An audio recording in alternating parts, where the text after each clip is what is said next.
moment de joie dans la présence de Dieu. Excusez-moi.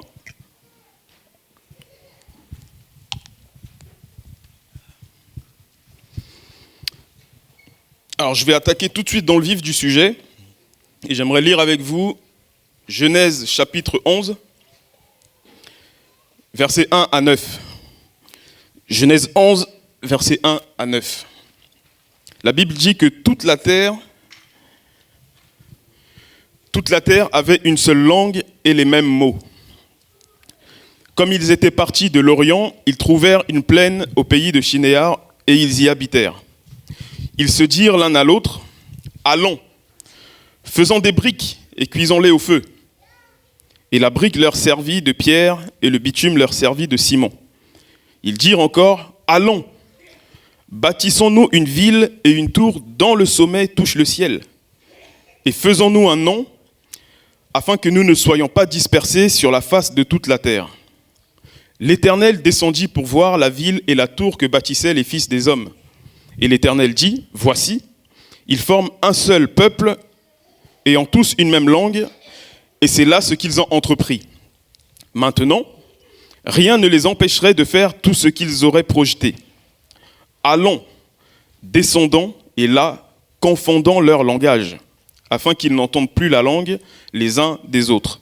Et l'Éternel les dispersa loin de là, sur la surface de toute la terre, et ils cessèrent de bâtir la ville. C'est pourquoi on l'appela du nom de Babel, car c'est là que l'Éternel confondit le langage de toute la terre, et c'est là que l'Éternel les dispersa sur toute la surface de la terre. Amen. Alors au-delà d'être une tour physique, j'aimerais m'attarder aujourd'hui sur la tour de Babel, ce qu'elle représente au niveau spirituel. Depuis le commencement, on constate que l'homme veut se fixer son propre objectif. Et là, dans le cas que nous venons de lire, ce qui conduit naturellement à la désobéissance. Si on lit, je vais vous les citer, mais on n'a pas le temps de les lire, Genèse 1, verset 28, Genèse 9, verset 1, Genèse 9, verset 7, Dieu a demandé aux hommes d'être féconds et de se multiplier sur toute la surface de la terre. Mais au lieu de faire ce que Dieu a demandé, ce que Dieu a exigé des hommes, on a encore là un exemple d'une désobéissance claire et assumée des hommes. Que signifie Babel ? Babel signifie confusion. La tour de Babel est une unité contre Dieu. Lorsque les hommes et les femmes se mettent en phase, en harmonie, en accord pour combattre Dieu, c'est là la construction de la tour de Babel, et j'insiste bien dans le domaine spirituel. En vérité, Dieu n'est pas contre l'unité. Dieu n'est pas contre que nous soyons unis. Mais Dieu est contre l'unité contre lui. Au lieu de se disperser comme Dieu l'avait voulu, les hommes ont préféré bâtir une ville et une tour. Ils dirent au verset 4, « Allons !» Décision. Ils ont pris une décision. « Bâtissons-nous une ville et une tour dont le sommet touche le ciel et faisons-nous un nom, afin que nous ne soyons pas dispersés sur la face de toute la terre. » Volonté claire et assumée de faire, contrairement à la voix de Dieu, ce que Dieu avait demandé.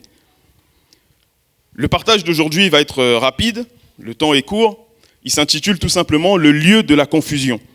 Il y a un moment donné dans notre vie où Dieu continue de nous alerter de diverses manières, mais on ne veut pas rectifier le tir, on ne veut pas revenir sur le droit chemin. Si tu ne souhaites pas obéir à la voix de Dieu, à un moment donné, Dieu va te confondre. Dieu va te confondre lorsque tu as un seul objectif qui est de lutter contre lui. Pourquoi ? La tour de Babel, je vous l'ai dit, n'était pas qu'une construction physique. Elle était aussi politique, culturelle, économique, religieuse. Économique, unité économique. Qu'ont-ils décidé ? Une unité économique car il fallait mettre l'argent en commun pour acheter la matière première pour construire la tour. Unité financière contre Dieu. Ils se sont donc mis d'accord sur la notion économique d'unir leurs fonds pour la construction du temple. Donc même pensée, même vision dans l'unité contre Dieu.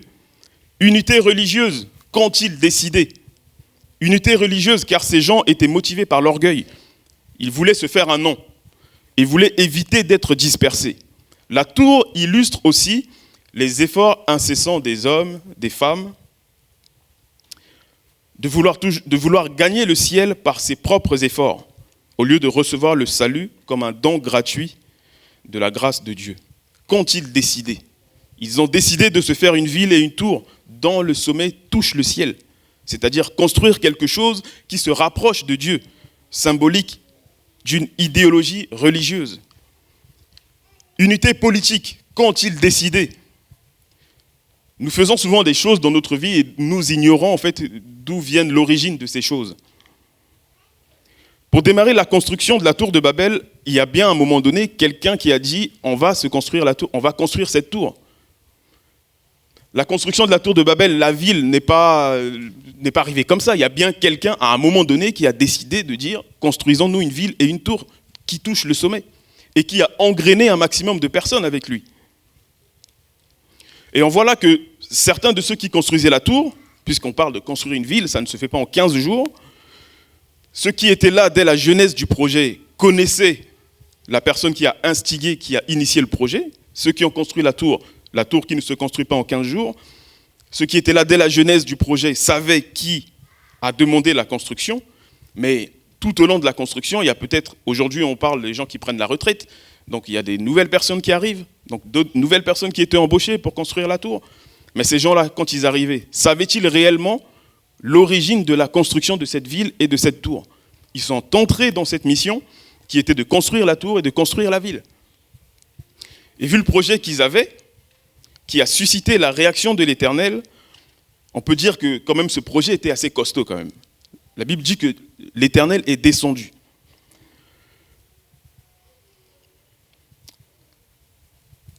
Qui est à l'origine de la construction de la tour de Babel ?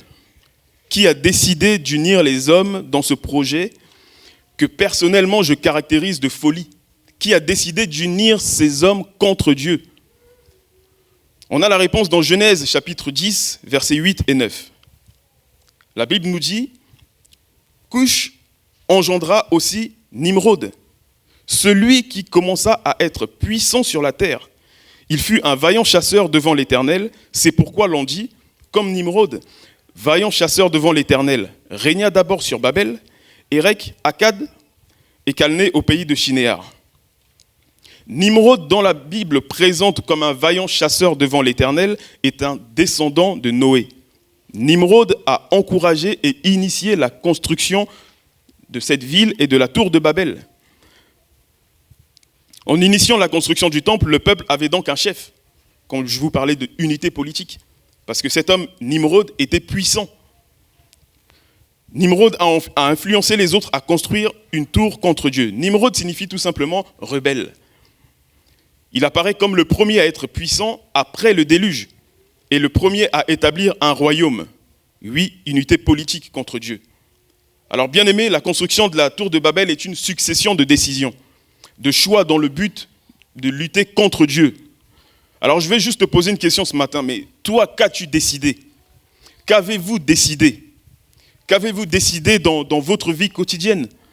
Qu'avez-vous décidé en couple ? Marie, qu'as-tu décidé secrètement au sujet de ton épouse ? Épouse, qu'as-tu décidé dans le secret au sujet de ton mari ? Les couples, qu'avez-vous décidé ? Et toi qui es seul, qu'as-tu décidé ? Enfant, qu'avez-vous décidé vis-à-vis de vos parents ? Et de façon personnelle, qu'avez-vous décidé ? Souvenez-vous, on en a parlé lors d'une exhortation précédente dans Matthieu 18, 18, que nos décisions sur la terre ont des répercussions dans le ciel. Qu'avez-vous décidé ? Dans tout ce que Nimrod a initié, et le peuple qui a suivi, il y a eu une réaction de Dieu, comme je vous disais. L'Éternel est descendu voir la tour que bâtissaient les hommes. Et le verset 7 nous dit « Allons, descendons, et là, confondons leur langage, afin qu'ils n'entendent plus la langue les uns des autres. » Dieu a pris une décision. Et comme nous l'avons vu la semaine passée, on a cette même formule que je mets entre guillemets. La semaine passée, on a vu « Créons l'homme à notre image ». Et là, on a « Allons, descendons, et là, confondons leur langage ». Dieu a pris une décision. Et à l'époque, on voit que le lieu de la confusion, la confusion s'est portée sur le langage. À l'époque, tous parlaient la même langue. Il n'y avait pas de français, il n'y avait pas de lingala, il n'y avait pas d'anglais, il n'y avait pas de tout ça. Tout le monde parlait la même langue. Et les conséquences de l'environnement, de la vie de l'homme, causées par le fait de s'intéresser sans cesse au péché, ici, a conduit à ce qu'il y ait une confusion sur la langue. La première fois qu'il y a eu une confusion, alors, comment je peux dire ? On peut parler de confusion. La première fois qu'il y a eu une correction de la part de Dieu, c'est lorsque Dieu dit à l'homme, tu mangeras de tout, mais pas de l'arbre de la connaissance. Mais le péché est entré lorsque l'homme a décidé de désobéir.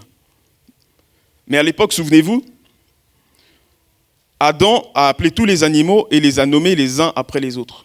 Lion, même moustique, cheval, chien, etc.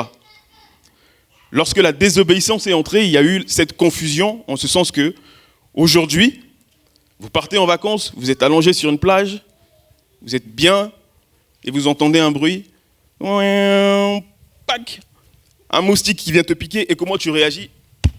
Tu te tapes dessus pour le tuer. Ce n'était pas le cas à l'époque. Lorsque Adam nommait les animaux, il n'y avait pas un moustique qui est venu le piquer. Lorsque Adam nommait les animaux, le lion ne s'est pas manifesté pour l'attaquer. Mais dès lors que le péché est entré, même les animaux se sont retournés contre l'homme. Et ici, désormais, tu verras que la confusion qui s'est passée à la tour de Babel, aujourd'hui on est en France, on parle français, tu prends l'avion, tu vas aux États-Unis, ils parlent anglais, tu vas dans un autre pays, ils parlent une autre langue. Et ce temps de confusion s'est manifesté, lorsque ça s'est manifesté, ceux qui parlaient français, naturellement, ah, toi tu parles français, mon frère bien-aimé, j'entends le français là-bas, ah, moi je vais avec lui. Ah, mais tel parle anglais, moi je vais là. Et c'est comme ça que Dieu a dispersé les hommes sur toute la surface de la terre. C'était là son projet initial. Amen. Les choses ont changé à cause de l'installation du péché. Je vais avancer. Vous vous dites, mais en quoi est-ce que j'ai initié, moi, un projet contre Dieu ? Comme je vous disais tout à l'heure, lorsque ceux qui étaient dans la jeunesse du projet de la construction de la tour et de la ville, soit partaient en retraite et que d'autres venaient, les nouveaux n'avaient pas forcément la connaissance ni la vision première de pourquoi la construction de la ville et de la tour de Babel. Est-ce qu'on va leur dire, vous êtes épargnés ? Est-ce qu'on va leur dire, mais ce n'est pas de votre faute ? Est-ce qu'on va leur dire, non, mais vous êtes excusés ? Quand Dieu s'est manifesté, quand Dieu a créé la confusion, c'est tout le monde qui a appris, tout le monde qui a été impacté. Il n'y a pas de « ah, moi je viens d'arriver, je n'avais pas connaissance du projet », non. Une expression dit que le diable se cache dans les détails. On en arrive à faire des choses sans réellement savoir pourquoi nous les faisons. On vit la foi chrétienne sans se référer à la parole. Ainsi, on peut voir certaines sectes prendre naissance, d'autres doctrines qui prennent vie, car sorties de leur contexte, et plusieurs rejoignent ces rangs-là. Et moi, je bénis le Seigneur pour ma sœur Wendy, pour son témoignage. Pour ton témoignage, sois béni, Wendy. La Bible déclare, comme on l'a dit dans Marc 16, que celui qui croira sera baptisé, celui qui ne croira pas sera condamné. Jésus a montré l'exemple, par ce baptême par immersion, que tu viens par lesquels tu viens de passer, et tu as accepté le Seigneur comme ton Seigneur, tu as accepté Jésus comme ton Seigneur et ton Sauveur. Par contre, l'esprit du diable est toujours d'unir les hommes contre Dieu. Et dans cet esprit, la décision que l'on peut prendre, la décision que l'on veut prendre reste commune. Je vais m'expliquer. Et ça dérange souvent quand tu veux prendre une décision mais qui est contraire à la majorité. Et aujourd'hui, vous voyez dans le contexte Covid, comme je vous parlais d'unité politique, aujourd'hui dans le contexte Covid, lorsqu'une application veut prendre vie, lorsqu'un président veut décider de quelque chose, qu'est-ce qu'il fait ? Ah, mais tel pays le fait déjà. Ah, mais dans tel pays, est-ce qu'il en fait ? Nous, on fait tel parce que tel pays a fait. En fait, tout le monde veut s'aligner sur quelque chose de commun. Et au point où, quand tu décides quelque chose, mais qui va à l'encontre de tout le monde, on t'indexe comme si tu étais le mauvais, comme si tu étais le méchant. Le monde est modelé. Le monde est en train de modeler le peuple de Dieu et on se laisse tuer, comme l'exemple que j'aime bien donner, une grenouille dans une casserole. Tu veux tuer une grenouille, tu la mets dans de l'eau froide et tu laisses bouillir. Et jusqu'à ce que la marmite prenne à ébullition, la grenouille meurt. Mais si tu ouvres et tu mets la grenouille dans de l'eau chaude, elle va sauter, elle va partir. Et le peuple de Dieu, aujourd'hui, en année 2021, se laisse modeler par le monde. Ne soyons pas froids, ne soyons pas tièdes, soyons chauds bouillants pour le Seigneur. J'aimerais dire à quelqu'un ce matin que tu as le droit d'être différent.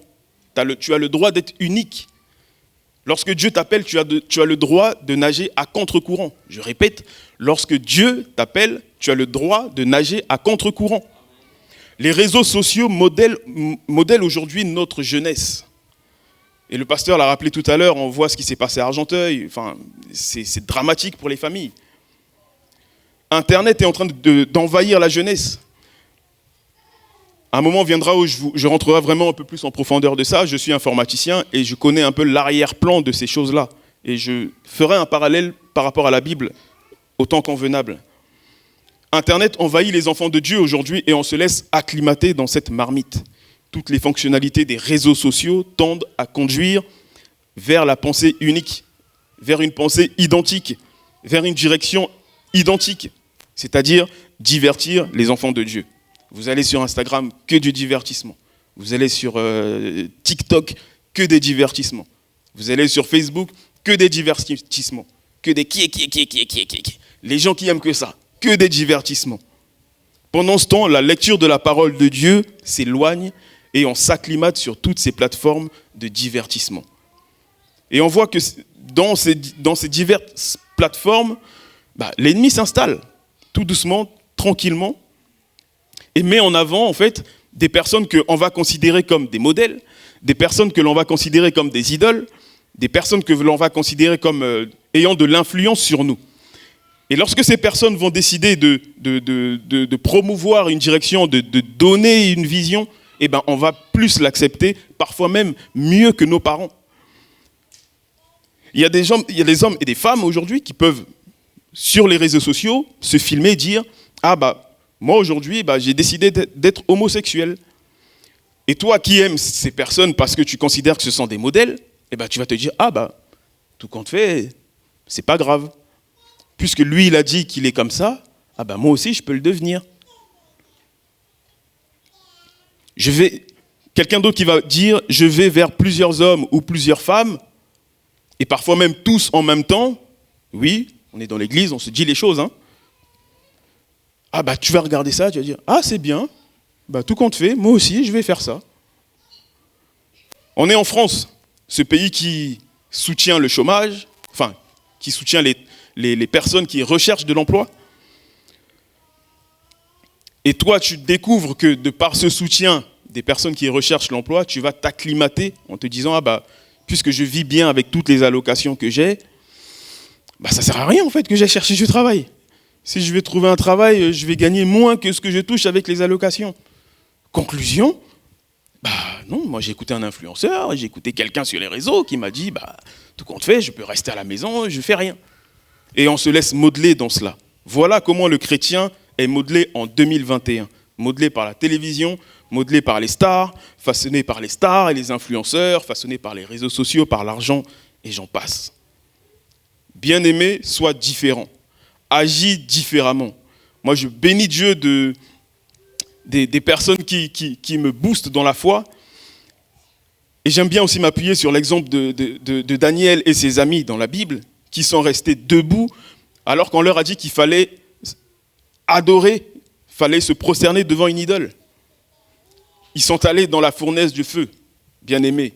Lorsque tout le monde va s'asseoir et se prosterner pour adorer l'idole, toi, reste debout et tu seras remarqué. J'ai le droit d'être différent. Je n'ai pas besoin qu'une multitude fasse quelque chose pour que je le fasse. Je n'ai pas besoin qu'il y ait une multitude qui dise quelque chose pour que ce soit vrai. Moi, je me réfère à la parole de Dieu. Si je me suis habillé comme ça, c'est parce que j'ai décidé de m'habiller comme ça. Je n'ai pas vu quelqu'un sur les réseaux qui m'a dit « il faut t'habiller comme ça ». Je n'ai pas eu des personnes qui m'ont encouragé à acheter tel vêtement. Si je m'habille comme ça, c'est parce que j'ai décidé de m'habiller comme ça. Je ne suis influencé par personne. L'esprit des réseaux est un esprit de distraction et de conformisme. Les réseaux sociaux, un monde de blagues. Le monde part en vrille, bien-aimé. Le monde court à sa perte. Les chrétiens vont blaguer sur les réseaux sociaux avec une seule ambition d'avoir des des abonnés, des likes. Pendant ce temps, l'ennemi véhicule la culture de l'antéchrist. Vous pourrez lire cela dans Apocalypse. Je vous dis cela pour rappel ce qui a été dit la semaine dernière, que réveillons-nous avant que la porte se ferme. Nous l'avons vu la semaine passée. Ce n'est pas nous qui fermons la porte, c'est Dieu qui ferme la porte. Et ce n'est pas un homme qui ferme la porte, c'est Dieu, ce n'est pas un homme qui pourra l'ouvrir. Faites attention au siècle présent. Pourquoi est-ce que tu vas prier là-bas? Mais moi, je vais prier là-bas parce qu'on me confirme la Bible. Je ne vais pas prier là-bas parce qu'on me dit des choses que je n'ai jamais entendues. Moi, je veux prier là-bas parce que je me sens bien. Non, parce qu'aujourd'hui, je peux vous dire des choses que vous n'avez jamais entendues. Et vous allez être surpris. Je peux faire une ambiance musicale ici avec le groupe de louanges. On va vous mettre bien. Vous allez être très bien. Vous allez vous sentir dans une atmosphère tranquille, etc. Mais si tu viens louer parce que l'atmosphère, les chants, c'est bien, c'est doux. Mais moi je viens ici parce que on me dit des choses que j'ai jamais entendues. Bien aimé, j'ai envie de te secouer gentiment pour te dire réveille-toi. J'espère que tu viens dans ce lieu parce que tu reçois la parole de Dieu. J'espère que tu viens dans ce lieu parce que la parole de Dieu est confirmée ici. Alléluia.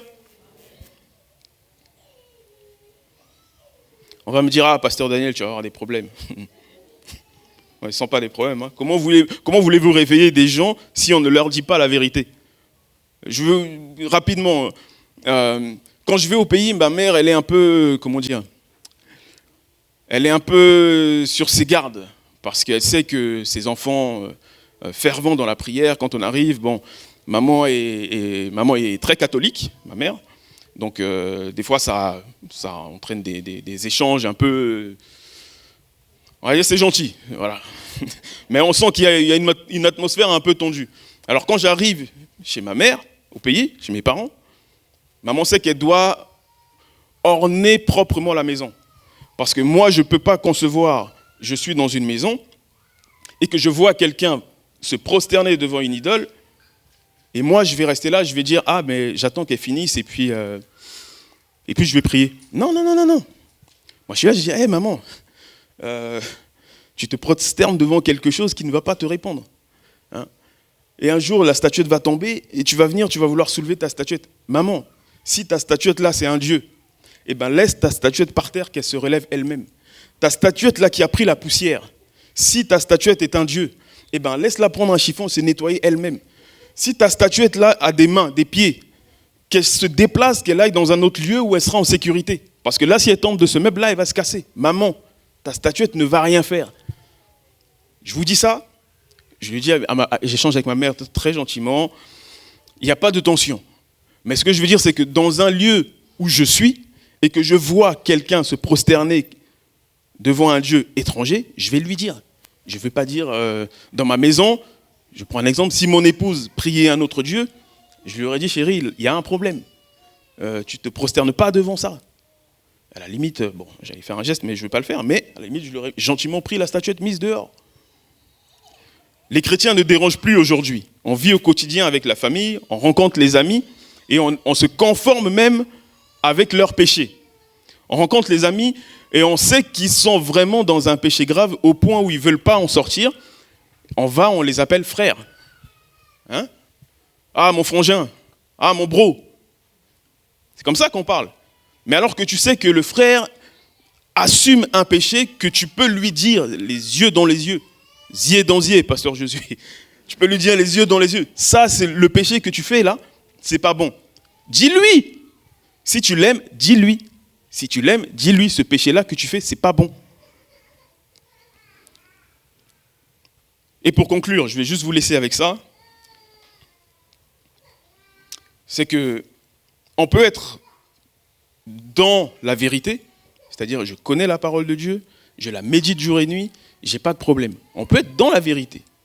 Mais à un moment donné, on peut être aussi dans une vérité incomplète. Je m'explique. La Bible dit que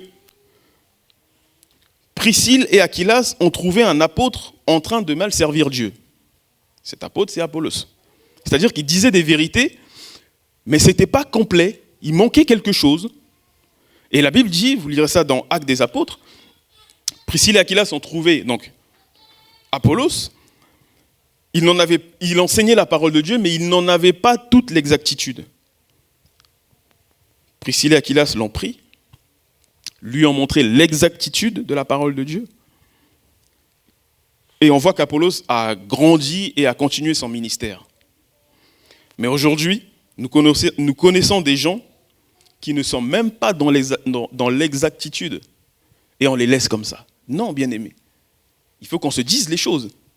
Et quand je vous dis cela, ce n'est pas une attaque. Ce n'est pas que je n'aime pas les gens. Ce n'est pas que je critique. C'est pour nous amener vers la perfection à laquelle Dieu nous appelle. Et si je dis ça, si quelqu'un pense à cet instant que je suis démodé, que je ne suis pas à la page, on est en 2021, Dany, ça y est, tu as 37 ans, tu commences à tendre vers l'âge un peu bizarre, là. Moi, je réponds tout simplement, les amis, je ne me conformerai pas au siècle présent. Le lieu de la confusion est matérialisé ici par un langage que ceux qui t'entourent ne comprendront pas, car ce canal est brouillé. C'est-à-dire que quand tu seras dans la vérité, quand tu vas recevoir la vision de Dieu et que tu vas communiquer avec ton entourage, oui, il faut accepter que des fois le canal soit brouillé, que le langage ne soit pas le même, parce que moi je vais parler français, tu vas parler anglais, il n'y a pas d'interprète entre nous, voilà. Et c'est ce qui est arrivé au moment de la tour de Babel, projet initié par Nimrod. Le temps est en cours, je m'en arrête là, et je vous laisse cela dans le nom de Jésus, soyons bénis. Amen. Père, je te loue, je te rends grâce. Merci Seigneur pour la grâce que tu me fais de pouvoir être là, parler en ton nom, transmettre ce que tu m'as demandé de transmettre. Père, pardonne-moi si dans la retransmission de ce message, j'ai ajouté ce qui venait de moi. Et Père, sème ce que tu dois semer dans le cœur de tes enfants ici présents, et ce qui doit être rejeté soit mis de côté. Éternel Dieu, sois glorifié, sois exalté dans le nom de Jésus. Amen.